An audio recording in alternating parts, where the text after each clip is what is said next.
হ্যাঁ sir. Sir আপনি আমার ওয়াইফের অ্যাকাউন্টে 2.5 লাখ টাকা পাঠিয়ে দিন। ও আচ্ছা, পাঠিয়ে দিয়েছেন। Thank you so much sir.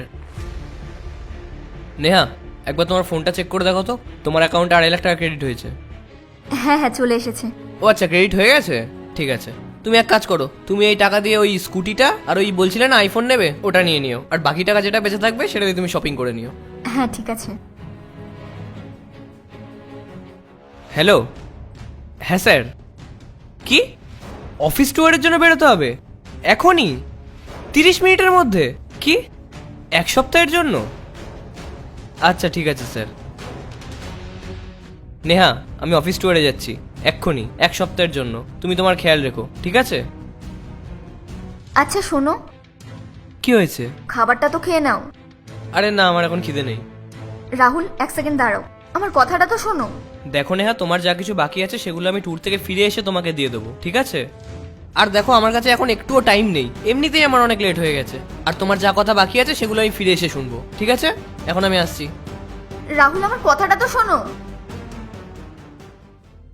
সারাদিন কাজ করতে থাকো, আর এখন তো অনেক রাতও হয়েছে, একটু রেস্ট নিয়ে নাও। দেখো, আমার না অনেক কাজ আছে, তুমি গিয়ে শুয়ে পড়ো, আমাকে ডিস্টার্ব করো না তো প্লিজ। আমার তোমার সাথে কিছু কথা ছিল। আমি কালকে কথা বলছি। আমার কথাটা তো শোনো। আরে বললাম তো কালকে কথা বলবো, একবার বললে বুঝতে পারো না? কিন্তু রাহুল, আমার তোমার সাথে অনেক দরকারি কথা ছিল। দেখো, তোমার একটা কথাও শোনার সময় নেই এখন আমার।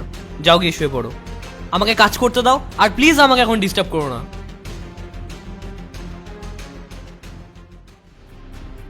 হ্যাঁ স্যার। হ্যাঁ স্যার, আমি এখনই বেরোচ্ছি অফিসের জন্য। হ্যাঁ, আমি সব ডকুমেন্টস নিয়ে নিয়েছি। হ্যাঁ, আমি এখনই আসছি। শোনো, হ্যাঁ বলো। আমার তোমার সাথে দরকারি কথা আছে। তুমি দেখতে পাচ্ছ না আমার অফিসের জন্য লেট হয়ে যাচ্ছে?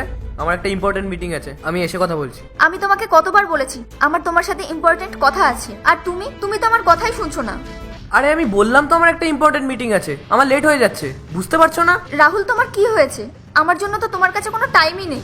না তুমি আমার সাথে বসো, না আমার সাথে খাবার খাও। সকালে উঠে তুমি অফিসে চলে যাও, বাড়িতে এসে ঘুমিয়ে পড়ো, সারাদিন তো কাজই করতে থাকো। কেন, ভুলে গেছো?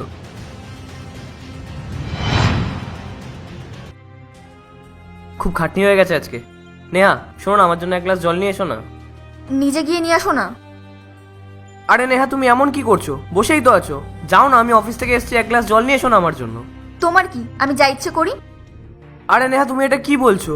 আমি সারাদিন অফিসে কাজ করে এসেছি, টায়ার্ড আছি, আমি তোমার সাথে কত ভালোবেসে কথা বলছি, আর তুমি আমার সাথে এইভাবে কথা বলছো?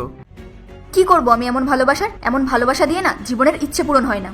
ইচ্ছে পূরণ হয় ভালো একটা গাড়ি, ভালো একটা বাড়ি, আর তুমি তো আমাকে একটা আইফোনও দিতে পারো না।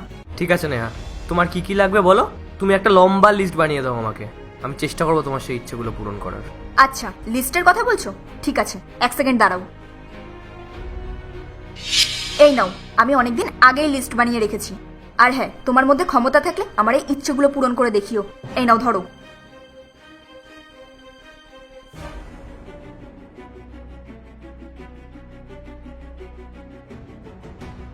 ঠিক আছে, আমি চেষ্টা করবো তোমার সব ইচ্ছে পূরণ করার। তোমার মনে আছে নেহা, তুমি আমাকে এই লিস্টটা দিয়েছিলে? এই লিস্টের মধ্যে তো কোথাও তোমার ভালোবাসা কিংবা তোমার টাইম দেওয়ার কথা লেখা নেই। এখানে তো শুধু তোমার ইচ্ছেগুলোই লেখা, তোমার স্কুটি, তোমার শপিং, তোমার আইফোন।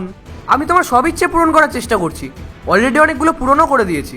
আর তুমি টেনশন করো না, যেগুলো বাকি আছে আমি সেগুলোও পূরণ করে দেবো। আমি আসছি। রাহুল দাঁড়াও, প্লিজ আমাকে ক্ষমা করে দাও। আরে আমি কে তোমাকে ক্ষমা করার? তুমি তো এখানে শুধু তোমার ইচ্ছের কথা বলেছো। আমি এসব কিচ্ছু চাই না, আমার ভুল হয়ে গেছে। আমি আমার বন্ধুদের দেখে, তাদের লাইফস্টাইল দেখে আমার মধ্যে লোভ চলে এসেছিল, তাই আমি তোমাকে উল্টোপাল্টা বলে দিয়েছি। I am really sorry Rahul. আর আমার এসব গাড়ি বাড়ি টাকা পয়সা কিচ্ছু চাই না, আমি শুধু তোমাকে চাই আর তোমার ভালোবাসা। কোনো ব্যাপার না নেহা, আমি বুঝতে পারছি যে তুমি তোমার ভুলটা বুঝতে পেরেছো, আর এটাই আমার কাছে অনেক। একটা কথা বলবো নেহা, একজন লাকি ওয়াইফ সে না যার হাজব্যান্ডের অনেক প্রপার্টি আছে, অনেক টাকা আছে। একজন লাকি ওয়াইফ সেই যার হাজব্যান্ড তাকে ভালোবাসে, তাকে টাইম দেয়। আমি আসছি।